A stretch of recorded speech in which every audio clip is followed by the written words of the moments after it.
बिस्मिल्लाहिर्रहमानिर्रहीम। अस्सलाम वालेकुम ऑल ऑफ यू।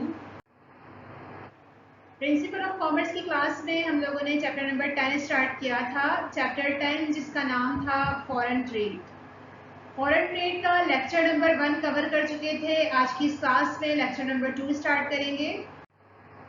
तो आज की इस क्लास में जो टॉपिक हम कवर करेंगे, टॉपिक में इंक्लूड है हमारे इंपोर्ट की डेफिनेशन को हम डिस्कस करेंगे। इसके साथ ही हम डिस्कस करेंगे प्रोसीजर ऑफ इंपोर्ट की, किस तरह किस प्रोसीजर के जरिए गुड्स को इंपोर्ट किया जाता है। इसके साथ ही डॉक्यूमेंट कौन से यूज होते हैं इंपोर्ट में और क्या एडवांटेजेस होते हैं इंपोर्ट के। आइए इसे डिस्कस करते हैं one by one. What is foreign trade, जैसे कि हम लास्ट क्लास में डिस्कस कर चुके थे। फॉरेन ट्रेड का मतलब होता है कि बाहर मुल्क से गुड्स को खरीद लेना या बाहर मुल्क को गुड्स बेच देना फॉरेन ट्रेड कहलाता है। जैसे इंपोर्ट और एक्सपोर्ट को हमने डिस्कस किया था। इसमें के 2 टाइप का ट्रेड होता है फॉरेन ट्रेड, जिसमें आप इंपोर्ट और एक्सपोर्ट करते हो। अगर आप बाहर मुल्क से गुड्स को मंगवाते हो, खरीदारी करते हो, बाइंग करते हो बाहर ममालिक से, तो इसको हमने कहा था इंपोर्ट कहलाता है। और अगर हमने गुड्स को बनाकर बाहर मुल्क को बेच दिया तो ये एक्सपोर्ट कहलाता है। सेलिंग करने का procedure outside the country export है और परचेजिंग का प्रोसीजर हमने कहा था इंपोर्ट है।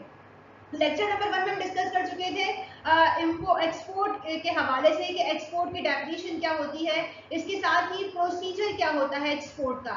एक थोड़ा सा कॉम्प्लिकेटेड का प्रोसीजर जो है फॉलो अप करना पड़ता है हमें एक्सपोर्ट करने के लिए। 21 हेडिंग्स को तकरीबन हमने डिस्कस किया था कि किस तरह एक्सपोर्ट करने के लिए जो है वो हमें किन स्टेप से, किन मराहिल से गुजरना पड़ता है। अपनी गुड्स को बाहर मुल्क को सेल आउट करने के लिए किस तरह परमिशन लेनी पड़ती है। और लास्ट में डिस्कस किया था किस किस तरह के डॉक्यूमेंट यूज होते हैं, document use in export procedure, ये भी हमने डिस्कस किया था। तो 2 लॉन्ग क्वेश्चंस यहाँ से कवर अप होते हैं आपके एग्जाम के पॉइंट ऑफ व्यू से। एक तो या तो एक्सपोर्ट पूछ सकता है वो आपसे, एग्जामिनर के एक्सपोर्ट क्या है और एक्सपोर्ट का प्रोसीजर क्या है। इसके साथ ही एक्सपोर्ट के लिए कौन कौन से डॉक्यूमेंट की जो है वो रिक्वायरमेंट होती है, जो कि हम लेक्चर नंबर 1 में कवर कर चुके हैं।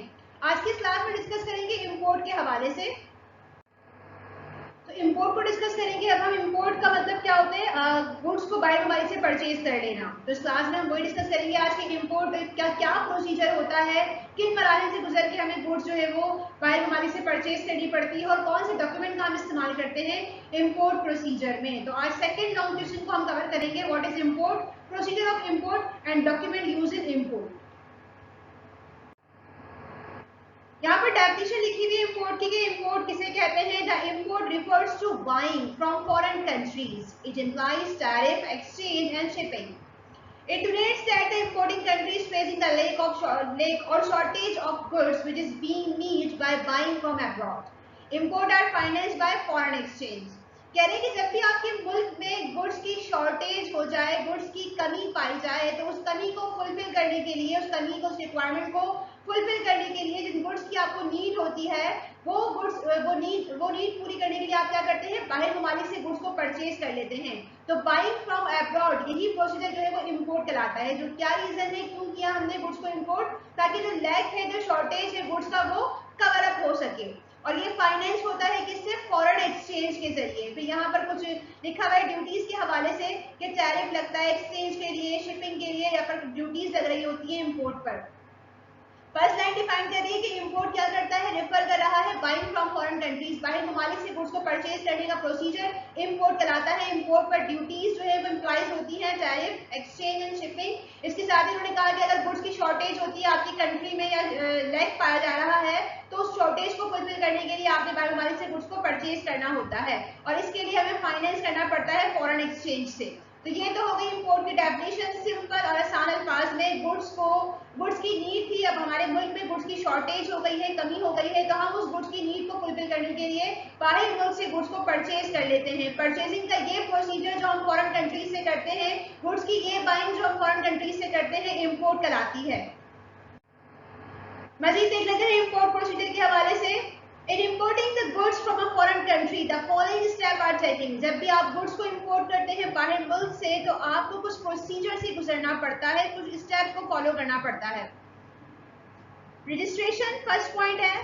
सेकंड हमारे पास है obtaining an import licence. Third हमारे पास है correspondence with the exporter, proforma invoice, quotation जैसे ऑफर भी कहते हैं, appointing indenture, insurance cover, opening letter of credit, suppliers, exporter, preparation या फिर शिपमेंट ऑफ गुड्स भी कहा जाता है, preparation of bill of exchange, payment of bill of exchange, और लास्ट सेकंड लास्ट हमारे पास है क्लियरिंग एंड फॉरवर्डिंग एजेंट, और लास्ट पॉइंट हमारे पास है payment of custom duty and sale tax. जब भी ये क्वेश्चन एग्जाम में आएगा तो हमें क्या करना पड़ेगा, इनकी लिस्ट बनानी पड़ती है। कि लिस्ट हमारे पास कहलाती है इंपोर्ट प्रोसीजर की लिस्ट, कि गुड्स को इंपोर्ट करने के लिए हमें इस प्रोसीजर से गुजरना पड़ता है। लॉन्ग क्वेश्चन में सवाल अगर आए तो ये लिस्ट सीक्वेंस से लिखनी पड़ती है, और फिर इन हेडिंग को हम वन बाय वन एक्सप्लेन करेंगे। लॉन्ग क्वेश्चन के लिहाज से हमें तमाम हेडिंग को एक्सप्लेन करना होता है, क्योंकि 12 मार्क्स का क्वेश्चन होता है। ठीक है, तो इंपोर्ट प्रोसीजर के लिए हमने कहा कि इन पॉइंट्स को फॉलो करना पड़ेगा, सीक्वेंस को फॉलो करना पड़ेगा। पहले हमने लिस्ट बनानी होगी, फिर वन बाय वन एक्सप्लेन करना होगा। तो आइए चलते हैं एक्सप्लेन करने की तरफ। फर्स्ट पॉइंट मेरे पास है registration. What is registration? First, the importer has to get himself registered with the Chief Controller of Import and Export as a commercial importer, industrial user or consumer. सबसे पहले अगर आप goods को बाहर मुल्क से परचेज करना चाहते हैं तो आपने जो इंपोर्टर है, जो गुड्स को परचेज कर रहे होते हैं, वो इंपोर्टर कहलाते हैं। तो इंपोर्टर ने अपने आप को रजिस्टर्ड करवाना होता है। किसके पास करवाना है registered? Chief controller of import and export. वो पर्सन जो इंपोर्ट एक्सपोर्ट को कंट्रोल करने वाला है, उसे हमने कहा कि चीफ कंट्रोलर है। तो इंपोर्टर को परमिशन रिक्वायर्ड होती है, रजिस्टर्ड करवाना पड़ता है अपने आप को चीफ कंट्रोलर के पास। और एज ए कमर्शियल इंपोर्टर की हैसियत से, या फिर इंडस्ट्रियल यूजर की हैसियत से, या फिर कंज्यूमर की हैसियत से। तो फर्स्ट पॉइंट जो हमने प्रोसीजर में फॉलो करना है वो है रजिस्ट्रेशन। अपने आप को कंट्रोलर के पास रजिस्टर्ड करवाना as a commercial importer, industrial user या फिर कंज्यूमर की हैसियत से। रजिस्ट्रेशन के लिए किन किन डॉक्यूमेंट की जरूरत होती है, लिस्ट उसकी यहाँ पर जो है वो डिस्क्राइब की हुई है। To get a registration the prospective importer has to submit the following documents. अगर आप परमिशन चाहते हैं चीफ कंट्रोलर के पास रजिस्टर्ड होना चाहते हैं एज ए इंपोर्टर, तो आपको कुछ डॉक्यूमेंट जमा करवाने पड़ेंगे। डॉक्यूमेंट की लिस्ट यहाँ पर है। पहला है नेशनैलिटी सर्टिफिकेट और पासपोर्ट। सेकंड है income tax certificate along with GIR। Then profit and loss account for at least 1 year, rent receipt of the place of business, certificate of membership of the Chamber of Commerce, the name of the banker and account number, income tax assessment order। यानी ये कुछ documents हैं जो आपको chief controller of import और export के पास importer को जमा करवाने पड़ते हैं अगर वो रजिस्ट्रेशन करवाना चाहते हैं अपनी वहां पर और गुड्स को बाहर से इंपोर्ट करना चाहते हैं। तो देन फिर सेकंड हेडिंग हमारे पास है obtaining an import licence. Registered होने के बाद ऑब्टेनिंग मतलब हासिल करना, इंपोर्ट लाइसेंस मतलब इंपोर्ट की परमिशन। तो फिर अब इस वाली हेडिंग में इंपोर्टर क्या करता है? लाइसेंस हासिल करता है। आफ्टर गेटिंग रजिस्ट्रेशन, रजिस्टर्ड होने के बाद with the controller of import and export, import और एक्सपोर्ट के कंट्रोलर के पास जब इंपोर्टर रजिस्टर्ड हो गया है, the importer has to apply for obtaining import licence for the goods which he want to import. इसके बाद क्या करना होता है? आपने रजिस्टर होने के बाद जो है वो अप्लाई करना होता है किसके लिए? लाइसेंस के लिए, ताकि जो गुड्स आप परचेज करना चाहते हैं और जहां से आप परचेज करना चाहते हैं वहां से परचेज कर सकें। तो सेकंड वाली हेडिंग में इंपोर्टर ने इंपोर्ट लाइसेंस के लिए जो है वो अप्लाई किया। थर्ड हेडिंग में है कॉरेस्पॉन्डेंस विद द एक्सपोर्टर। अब रजिस्टर्ड भी हो गया इंपोर्टर, उसके बाद जो है वो अप्लाई भी कर दिया है इंपोर्ट लाइसेंस के लिए। अब कॉरेस्पॉन्डेंस मतलब तलाश की जाती है विद द एक्सपोर्टर, एक्सपोर्टर के साथ बातचीत की जाती है। कॉरेस्पॉन्डेंस मतलब जो है वो कनेक्शन मेंटेन किया जाता है कि किस मुल्क से आपको जो है वो गुड्स को एक्सपोर्ट करना है, मंगवाना है। ठीक है, इंपोर्टर ने बाहर मुल्क से परचेज करना था, तो कौन सी कंट्री को आपने सेलेक्ट किया अपनी गुड्स को मंगवाने के लिए, जो गुड्स आप चाहते हैं उसके लिए आपको कोऑर्डिनेट करना पड़ता है, कम्युनिकेट करना पड़ता है एक्सपोर्टर के साथ जो गुड्स को बाहर बेचना चाहते हैं, उन कंट्रीज से आपको जो है वो कम्युनिकेट करना पड़ता है। तो ये हेडिंग वही डिस्क्राइब कर रही है। After getting registration the importer will carry out correspondence with the exporter requiring him to send the detail about price, quality, time and mode of delivery, packing, shipping, agency, etc। कह रहे हैं कि registered होने के बाद import licence हासिल करने के बाद अब थर्ड हेडिंग पर हमें क्या करना पड़ता है? इंपोर्टर ने एक्सपोर्टर के साथ कॉरेस्पॉन्डेंस करना पड़ता है विद द एक्सपोर्टर, कम्युनिकेट करना पड़ता है और उनसे जो है वो डिटेल हम इंपोर्टर मांगता है, रिक्वायर करता है अबाउट प्राइस, कीमत के हवाले से गुड्स की, क्वालिटी के हवाले से, वक्त और किस तरह गुड्स डिलीवर की जाएंगी, किस तरह गुड्स पैक की जाएंगी, किस तरह गुड्स की शिपिंग होगी, इन तमाम के हवाले से इंपोर्टर और एक्सपोर्टर एक दूसरे से कम्युनिकेट कर रहे होते हैं। तो थर्ड हेडिंग में इंपोर्टर ने कलेक्ट कनेक्शन मेंटेन किया, कॉन्टेक्ट मेंटेन किया किसके साथ, एक्सपोर्टर के साथ, और डिटेल जो है वो रिक्वायर्ड की गुड्स के हवाले से जो इम्पोर्टर अपनी परचेज करना चाहता है अपनी कंट्री के लिए, अपनी नीड के हिसाब से, और गुड्स की price, quality, time, mode of delivery के हवाले से जो है वो कम्युनिकेट किया एक्सपोर्टर से। नेक्स्ट हमारे पास 4 हेडिंग है प्रोफॉर्मा इनवॉइस। रजिस्टर्ड होने के बाद, लाइसेंस हासिल करने के बाद, एक्सपोर्टर से कॉरेस्पॉन्डेंस के बाद अब 4th हेडिंग पर हम जाते हैं प्रोफॉर्मा इनवॉइस। इनवॉइस हम जानते हैं रसीद होती है जिसमें गुड्स की डिटेल लिखी हुई होती है। प्रोफॉर्मा इनवॉइस क्या डिफाइन कर रहे हैं, ऐसे देख लेते हैं। Proforma invoice is prepared showing the importer's name, address, description of goods wanted, their price, quality and total value in US dollar और sterling pound। कह रहे हैं यहाँ पर कि प्रोफॉर्मा इनवॉइस जो होती है उसमें डिटेल लिखी हुई होती है। प्रोफॉर्मा इनवॉइस इज प्रिपेयर्ड, ये तैयार की जाती है, जिसमें शो होता है, जिसमें लिखा हुआ होता है इंपोर्टर का नाम, इंपोर्टर का एड्रेस, गुड्स के बारे में तमाम डिटेल, तमाम वजाहत, तमाम डिस्क्रिप्शन गुड्स की क्या प्राइस है, क्या क्वालिटी है, किस तरह से उसकी पेमेंट की जाएगी, टोटल वैल्यू क्या है यूएस डॉलर में या स्टर्लिंग पाउंड में, तमाम डिटेल जिस रसीद में, जिस इनवॉइस में लिखी हुई है उसे हमने कहा ये प्रोफॉर्मा इनवॉइस है, जो कि यूज होती है इंपोर्ट में। ठीक है, तो यहाँ पर 4th पॉइंट में प्रिपरेशन कर ली गई प्रोफॉर्मा इनवॉइस की। इसके बाद नेक्स्ट स्टेप पर मूव करते हैं। 5th हमारे पास है appointing indenture. Indenture basically agent को यहाँ पर कहा गया है। The importer has to appoint an indenture who act as a supplier agent in the importing country. The indenture should also be registered with the Chief Controller of Imports and Export. कह रहे हैं यहाँ पर importer क्या करता है, indenture के साथ कम्युनिकेट कर रहा होता है। इंडेंचर से जो है वो जो सप्लायर को रिप्रेजेंट कर रहा है इंपोर्टिंग कंट्री में, उस पर्सन को जो है वो अपॉइंट करता है। इसके बाद ये जो इंडेंचर अपॉइंट किया गया है, जो कि रिप्रेजेंट कर रहा है, सप्लायर एजेंट है और इंपोर्टिंग कंट्री में सप्लायर एजेंट के तौर पर काम कर रहा है, उस पर्सन को भी लाजमी तौर पर रजिस्टर्ड होना चाहिए किसके पास, chief controller of import and export के पास। इंपोर्टर ने भी जो क्या किया था, परमिशन ली थी और अपने आप को रजिस्टर्ड करवाया था चीफ कंट्रोलर के पास, सेम ऐसे इंडेंचर को भी अपने आप को रजिस्टर्ड करवाना होता है, इसको रजिस्टर्ड होना चाहिए chief controller of import and export के पास। तो इस वाली हेडिंग में इंपोर्टर ने अपॉइंट किया इंडेंचर को, जो कि इंडेंचर क्या है, एक एजेंट है, सप्लायर एजेंट है, जो कि रिप्रेजेंट कर रहा है सप्लायर को इंपोर्टिंग कंट्री में। नेक्स्ट हेडिंग देख लेते हैं हम। 6 पॉइंट मेरे पास, insurance cover note. The importer gets insurance cover note from a local insurance company for the value of goods being imported to cover risk of theft, pilferage, fire, short deliveries and ship mishaps, etc.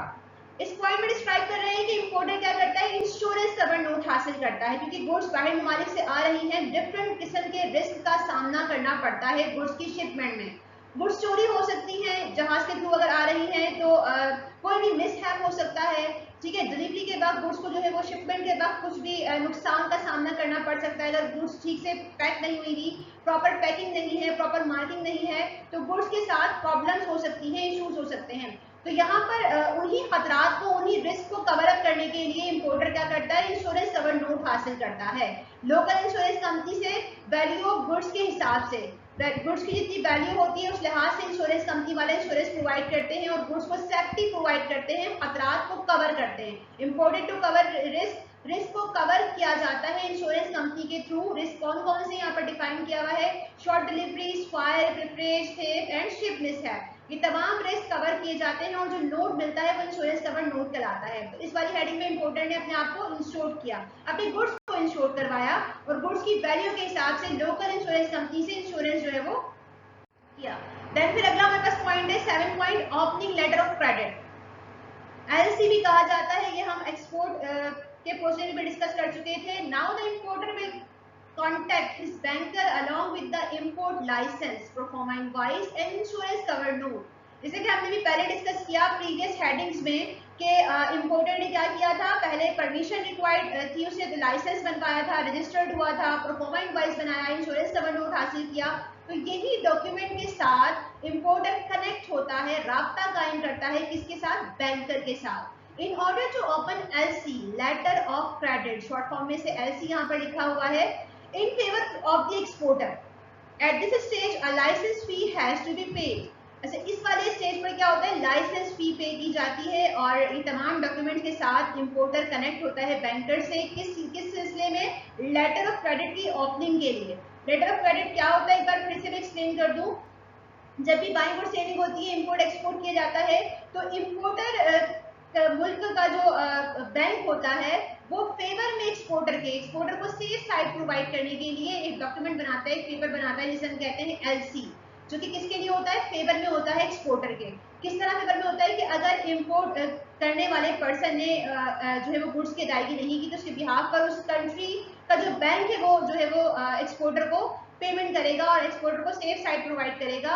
और फिर जो है वो importer bank जो है वो जिस country ने इंपोर्ट किया उसका बैंक जो है वो इंपोर्टर से खुद जो है वो कम्युनिकेट करके अमाउंट रिकवर कर लेगा। तो एलसी बेसिकली फेवर में होता है एक्सपोर्टर के और जारी किया जाता है इंपोर्टिंग कंट्री, जो गुड्स मंगवा रहे हैं उस कंट्री का बैंक जारी करता है। किस सिलसिले में, एक्सपोर्टर को सेफ साइड प्रोवाइड करने के लिए, फेवर प्रोवाइड करने के लिए। तो इस वाले हेडिंग में क्या हुआ, ओपनिंग हो गई लेटर ऑफ क्रेडिट की, डॉक्यूमेंट्स के साथ इंपोर्टर ने कनेक्ट किया बैंकर को और लाइसेंस फीस भी पे की। इसको मैंने डिस्कस कर लेते हैं, opening of letter of credit को।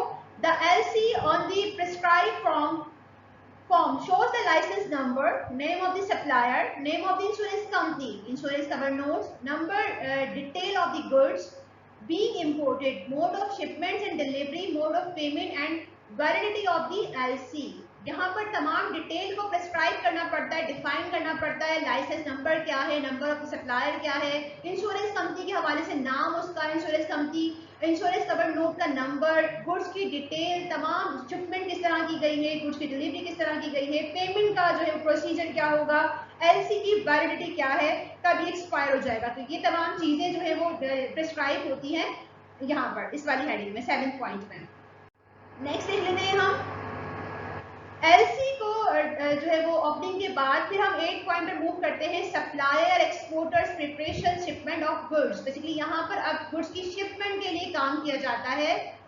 On the other hand, the supplier make arrangement for the shipment of the goods required by the importer। Basically इस वाली हेडिंग में क्या होता है कि जो एक्सपोर्टर कंट्री है, जो गुड्स को एक्सपोर्ट करना चाह रहा है, बाहर गुड्स को सेल आउट करना चाह रहा है, वो अरेंज करता है गुड्स को, या तो बनाते हैं खुद या फिर बड़ी बनाई गुड्स को शिपमेंट करवाने की जो है वो अरेंजमेंट की जा रही होती है। तो इस हेडिंग में ये डिफाइन किया गया है कि अगर दूसरी साइड देखें, ऑन दी अदर साइड, एक तो इंपोर्टर कंट्री है ना जो गुड्स को परचेज कर रहा है, और दूसरा एक्सपोर्टर है जो बेचेगा गुड्स को। तो बेचने वाली कंट्री क्या करती है, गुड्स को अरेंज करवाती है ताकि वो डिलीवर कर दे गुड्स को इंपोर्ट कंट्री तक। तो ये हेडिंग डिस्क्राइब कर रही है सप्लायर के पॉइंट ऑफ व्यू से, एक्सपोर्टर के पॉइंट ऑफ व्यू से, कि एक्सपोर्टर ने क्या किया, गुड्स को अरेंज किया ताकि वो उसको शिप करवा सके, जो कि रिक्वायर्ड की गई है इंपोर्टर की तरफ से, गुड्स को अरेंज करता है इस वाली हेडिंग में एक्सपोर्टर। 9 देख लेते हैं हम, preparation of bill of exchange. The exporter makes out a bill of exchange in the name of importer and gets it accepted by the bank of the importer। अच्छा, बिल ऑफ एक्सचेंज कौन accept करता है, bank करता है importer का। ये MCQs में आ सकता है। It accepted by the bank of the importer.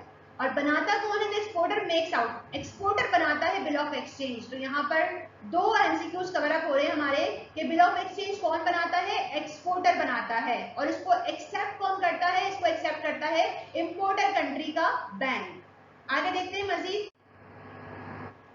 Preparation of bill of exchange की हेडिंग को मजीद यहाँ पर एक्सप्लेन किया हुआ है। Then he receive the advice of the LC and hand over to it the shipping documents which includes invoice, certificate of origin, certificate of measurement and weight, bill of lading, made receipt। तमाम document के हवाले से यहाँ पर describe किया गया कि ये जो है वो पहले तो बनाया किसने, एक्सपोर्टर ने बिल ऑफ एक्सचेंज, और एक्सेप्ट किसने किया, बैंक ने कर लिया इंपोर्ट। तो क्या कह रहे हैं कि इसके साथ ही ये रिसीव द एडवाइस रिसीव होती है, एलसी के हवाले से हैंड ओवर होते हैं डिफरेंट डॉक्यूमेंट्स के नाम यहाँ पर लिखे हुए हैं। After handing over the documents handing over करने के बाद ही receive the amount of LC, और इसे फिर अमाउंट रिसीव हो जाता है एलसी का। यहाँ पर बात हो रही है एक्सपोर्टर के पॉइंट ऑफ व्यू से। तो ये हेडिंग डिस्क्राइब कर रही है एक्सपोर्टर का पॉइंट ऑफ व्यू कि एक्सपोर्टर ने क्या किया, बेसिकली अमाउंट रिसीव कर लिया जो कि एलसी में मेंशन था। देन नेक्स्ट हेडिंग हमारे पास है payment of the bill. The importers pays the amount of the bill of exchange to his banker and then receive all documents shipped from the exporting country। 10th heading में जो bill of exchange में amount लिखा हुआ था goods का, वो जो importer है वो बैंकर को पे कर देता है और रिसीव कर लेता है तमाम डॉक्यूमेंट्स जो भी एक्सपोर्टिंग कंट्री की तरफ से प्रोवाइड किए गए थे।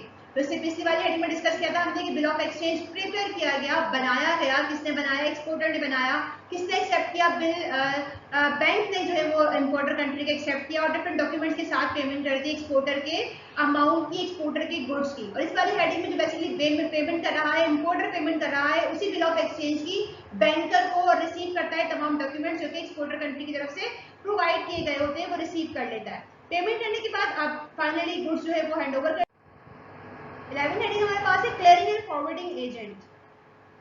The importer hand over these documents to the clearing agent. These documents include VBF form 6A or 6B, on the receipt of which the clearing agent start his proceeding to clear the goods which may have been reached the port. जो goods पहुंच चुकी होती हैं port पर, उन्हें handover करना होता है इंपोर्टर के, और इंपोर्टर जो है वो तमाम डॉक्यूमेंट्स शो करता है किसको, क्लियरिंग एजेंट को। फॉरवर्डिंग एजेंट के जरिए जो गुड्स फॉरवर्ड की गई हैं, फॉरवर्डिंग एजेंट बेसिकली काम कर रहा होता है एक्सपोर्टर के लिए, क्लियरिंग एजेंट यहाँ पर डील कर रहा है इंपोर्टर के पॉइंट ऑफ व्यू से, क्लियर करने का काम कर रहा है, गुड्स को हैंडओवर करने का काम कर रहा है। तो यहाँ पर जो गुड्स पहुंच चुकी है पोर्ट पर, बेसिकली हैंडओवर कर दी जाती है इंपोर्टर के तमाम डॉक्यूमेंट्स को क्लियरिंग एजेंट के जरिए चेकआउट करने के बाद। Then फिर लास्ट हेडिंग है हमारे पास payment of custom duty and sale tax. On reaching of goods on the port, the custom authorities inspect the goods to determine whether they are in conformity with the invoice. Then the amount of the custom duty, sale tax, ICRA tax, etc. will be worked out and imposed. After paying the government dues, the goods will be released and handed over to the importer. Basically ये heading describe कर रही है tax के हवाले से custom authorities जो होती है, कस्टम अथॉरिटीज वो लोग हैं, वो अथॉरिटीज हैं, वो हायर अथॉरिटीज जो कि चेक कर रही होती है ड्यूटीज के हवाले से जो कि इंपोर्ट एक्सपोर्ट पर लगी हुई होती हैं। तो यहाँ पर कस्टम अथॉरिटीज चेक करती हैं कि जो भी गुड्स डिलीवर की गई हैं, मंगवाई गई हैं, बाइंग की गई हैं, उस पर जो ड्यूटी लगी हुई थी वो पे कर दी गई है, तमाम टैक्स जो है वो पे कर दिए गए हैं। फिर यहाँ पर जो है वो टैक्स का डिस्कस किया हुआ है कि सेल टैक्स होता है, इकरा टैक्स होता है, कस्टम ड्यूटीज होती हैं जो कि इम्पोज की जाती हैं। और तमाम क्लियर करने के बाद जब कस्टम अथॉरिटीज कंफर्म कर देती है कि हाँ ड्यूटीज को, टैक्स को पे कर दिया गया है, तमाम गवर्नमेंट के ड्यूज को जो कि गुड्स पर लगे हुए थे उनको रिलीज कर, उनको जो है वो अदा कर दिया गया है। तो इसके बाद क्या होता है कि जो बेसिकली गुड्स मंगवाई गई थी वो हैंडओवर कर दी जाती हैं, प्रोवाइड कर दी जाती है किसको, इंपोर्टर को। तो क्लास ये था हमारे पास इंपोर्ट प्रोसीजर कि किस तरह गुड्स जो है वो इंपोर्ट होती हैं, बाहर मुल्क से परचेज की जाती हैं। इसके बाद डॉक्यूमेंट कौन कौन से यूज होते हैं, शॉर्ट क्वेश्चन डिस्कस कर लेते हैं हम। Document use in importing the goods, या इंपोर्ट प्रोसीजर में यूज होने वाले डॉक्यूमेंट। अभी हमने प्रोसीजर को डिस्कस किया, डिफरेंट टाइप के डॉक्यूमेंट्स के मैंने नाम लिए। तो या तो ये सवाल लॉन्ग क्वेश्चन के साथ ही अटैच होकर आता है कि प्रोसीजर को डिफाइन कीजिए और साथ में डॉक्यूमेंट जो यूज हुए इंपोर्ट के लिए वो डिफाइन कीजिए, या फिर ये अलग शॉर्ट क्वेश्चन में भी आ सकता है कि कौन कौन से डॉक्यूमेंट हम यूज करते हैं जब हम मोबाइल वर्ल्ड से गुड्स को इंपोर्ट करते हैं। तो लिस्ट यहाँ पर वही डॉक्यूमेंट की दोबारा बनी हुई है। सबसे पहले हमने इंपोर्ट लाइसेंस हासिल किया था, प्रोफॉर्मा इनवॉइस बनाया था, इंश्योरेंस कवर नोट हमने बनाया, लेटर ऑफ क्रेडिट की ओपनिंग की गई, इसके साथ ही certificate of measurement and weight, bill of lading, mate's receipt, packing list, VBF form 6A और 6B, registration certificate as importer, certificate from the chamber of commerce, income tax certificate showing GIR। तो class ये कुछ documents की list थी हमारे पास जो कि हमने डिस्कस की, जो कि यूज होती है इंपोर्ट में। लॉन्ग क्वेश्चन के साथ अगर अटैच होकर ये सवाल आता है तो फिर इस तरह डिस्क्राइब कर दीजिएगा इसको, साथ में आखिर में इसकी लिस्ट बना दीजिएगा जो डॉक्यूमेंट आपने इंपोर्ट प्रोसीजर में यूज किए हैं। नेक्स्ट टॉपिक की तरफ मूव कर रही हूँ मैं, जो कि हमारे पास है कि अगर हम इंटरनेशनल ट्रेड परफॉर्म करते हैं, इंपोर्ट एक्सपोर्ट करते हैं, तो क्या फायदे और नुकसान का सामना करना पड़ता है हमें। Advantages and disadvantages of international trade या फिर import export. To discuss merits and demerits of foreign trade, it is necessary to take up import and export separately. अब कह रहे हैं यहाँ पर इंटरनेशनल ट्रेड में दोनों ट्रेड शामिल हैं, इंपोर्ट और एक्सपोर्ट, लेकिन यहाँ पर हम मेरिट्स और डीमेरिट्स को डिस्कस करने जा रहे हैं। तो हम इंपोर्ट को अलग डिस्कस करेंगे और एक्सपोर्ट को अलग डिस्कस करेंगे। पहले यहाँ पर हम बात कर लेते हैं इंपोर्ट के एडवांटेजेस के हवाले से कि अगर हम गुड्स को बाहर मुल्क से मंगवाते हैं, परचेज करते हैं, तो हमें क्या फायदे हासिल होंगे। पहला हमारे पास है the imported business has to following advantages. Available of goods, goods की अवेलेबिलिटी होगी। रिडक्शन इन प्राइस, गुड्स कम प्राइस पर मौजूद होंगी। कंपटीशन, कंपटीशन एंड क्वालिटी, मुकाबला होगा, क्वालिटी अच्छी मिलेगी आपको। उसके साथ ही पॉलिटिकल रीजंस भी कुछ हमारे पास हैं। और फिर इंक्लूजन न्यू आइडियाज, तो ये कुछ एडवांटेजेस है इंपोर्ट के। Inclusion of new ideas and technology. Availability of goods, पहला एडवांटेज को डिस्कस करते हैं इंपोर्ट के। International trade bridged the gap between demand and supply, shortage and surplus, and production and consumption. Since no country around the globe is self-sufficient and hence faces the shortage or lack of certain goods or services which are replenished by import from the manufacturing country. कह रहे हैं कोई भी मुल्क जो है वो 100% self sufficient नहीं होता, कुछ ना कुछ शॉर्टेज, कुछ ना कुछ लैक ऑफ सर्टेन गुड्स पाई जाती है और फिर उन गुड्स को हम बाहर ममालिक से कवर अप कर रहे होते हैं और अवेलेबिलिटी प्रोवाइड कर रहे होते हैं अपनी कंट्री में। तो गुड्स की दस्तयाबी होती है इंपोर्ट की वजह से।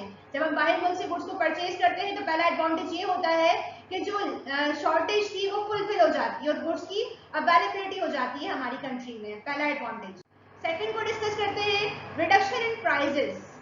Shortage of goods causes a rise in prices, creating difficulties for the consumer. It increases the cost of living, making the life miserable of a common man.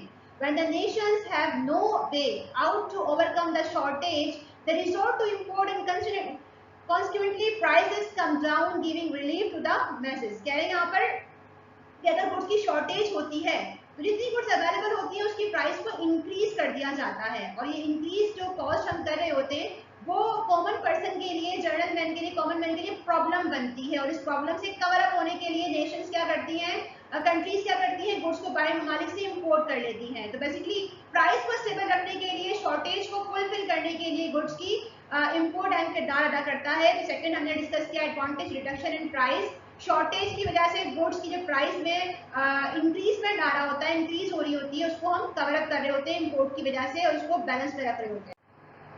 Reduction in price की heading को मजीद यहाँ पर explain किया हुआ है, as an economic phenomena when supply is less then demand the price go up and vice versa. So to bring down prices import is one of the measures. कह रहे हैं कि अगर supply, when supply is less, supply कम होती है then demand the price go up. तो price क्या होती है, बढ़ जाती है। जब शॉर्टेज होती है तो प्राइस बढ़ जाती है। तो शॉर्टेज से बचने के लिए क्या किया जाता है, गुड्स को बाहर से इंपोर्ट किया जाता है। सेकेंड एडवांटेज हो गया। थर्ड देख लेते हैं हम, competition and quality. Sometimes as an economic policy, import are allowed only to create healthy competition which brings prices at a reasonable level, forces a manufacturer to improve quality and innovate goods. The improvement and innovation goes up the extent that they are demanded abroad. कह रहे हैं कि यहाँ पर बाज़ दफ़ा country अपने मुल्क में हेल्दी कंपटीशन क्रिएट करने के लिए भी बाहर मुल्क से गुड्स को इंपोर्ट करते हैं कि गुड्स को इंपोर्ट किया जाए और जो लोकल इंडस्ट्रीज है, लोकल जो कंपनीज गुड्स को प्रोड्यूस कर रही है वो क्या करें, अच्छी क्वालिटी प्रोड्यूस करें और कंपटीशन अराइज हो कि हम इंपोर्ट से ज़्यादा अच्छी क्वालिटी प्रोड्यूस कर सकते हैं। तो बेसिकली मैन्युफैक्चरर के पॉइंट ऑफ व्यू से यहाँ पर मोटिवेट करने के लिए मैन्युफैक्चरर को कि अपनी क्वालिटी को इम्प्रूव करें और कंपटीशन के पॉइंट ऑफ व्यू से हेल्थी कंपटीशन यहाँ पर पाया जाता है, इसलिए जो है वो गुड्स को इंपोर्ट किया जाता है ताकि हम गुड्स को इंपोर्ट करके अपनी कंट्री की क्वालिटी को इम्प्रूव कर सकें, इनोवेशन की तरफ जा सकें, न्यू आइडियाज लेकर आ सकें। फोर्थ पॉइंट में हम डिस्क्राइब कर रहे हैं पॉलिटिकल रीजंस, एडवांटेज इंपोर्ट का। Friendship among countries, economic blocks allowed to open border for exchange of goods among them. यानी फ्रेंडशिप कंडीशन जब कंट्रीज के दरमियान में होती है तो वो गुड्स को एक्सचेंज करने के लिए बॉर्डर प्रोवाइड करती है। Sometimes the foreign trade relation brings the exporting country under the pressure of importing country which will elicit a certain political otherwise gain from the farmer। कह रहे हैं यहाँ पर अगर हम जो है वो इंपोर्ट करते हैं तो इससे होता क्या है, जिस मुल्क से हम इंपोर्ट कर रहे होते हैं, इंपोर्ट एक्सपोर्ट की एक्टिविटीज परफॉर्म कर रहे होते हैं तो वहाँ से एक फ्रेंडशिप माहौल क्रिएट हो जाता है, एक दोस्ताना माहौल क्रिएट हो जाता है और ये बेहतर साबित होता है उस कंट्री की इकोनॉमी के लिए। ठीक है, तो नेक्स्ट हम डिस्कस कर लेते हैं पॉलिटिकल रीजंस। हो गए हमारे पास एक एडवांटेज इंपोर्ट। ओके क्लास, तो यहाँ पर हमारा टॉपिक आज का कंप्लीट होता है। आज की इस क्लास में हमने कवर किया इंपोर्ट के डेफिनेशन को, प्रोसीजर ऑफ इंपोर्ट को, कौन से डॉक्यूमेंट का इस्तेमाल किया हमने, इंपोर्ट में उसे डिस्कस किया, और लास्ट में मैं डिस्कस किया कि अगर हम इंटरनेशनल ट्रेड करते हैं तो इंपोर्ट के पॉइंट ऑफ व्यू से क्या एडवांटेजेस होते हैं, इंपोर्ट करने से क्या एडवांटेजेस हमें जो है वो हासिल होते हैं। इंशाल्लाह अगली क्लास में हम इंपोर्ट के डिसएडवांटेजेस और एक्सपोर्ट के एडवांटेजेस डिसएडवांटेजेस के साथ जो है वो फिर से क्लास को कंटिन्यू करेंगे।